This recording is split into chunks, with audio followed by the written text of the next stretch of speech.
Tour 4, round and about Centenary Square, explains this square, how it's come to be and what was here before, right back to Georgian times.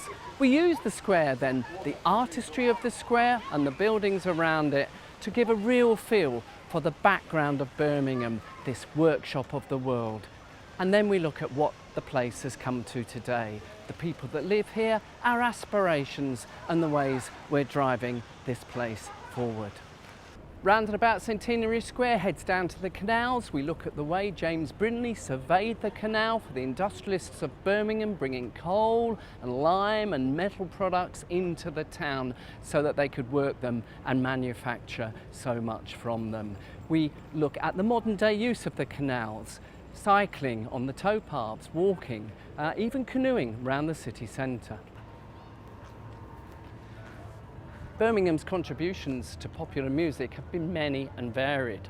On Broad Street you can rest a while on the Black Sabbath seat between Tony Iommi and Ozzy Osbourne, and then you can take a walk along Broad Street and discover our very own Walk of Stars. Hey, Gas Street Basin, a great place to stop a while on tour and take some photos. The meeting of the Birmingham Canal Navigation and the Worcester and Birmingham Canal. Round and about Centenary Square and a whole lot more. Hey, if you're visiting the city for a few days, plenty of ideas for other things to see and do. If you live and work here all the time, bring the whole office and have some great team building fun. More details on the positivelybirmingham.co.uk website.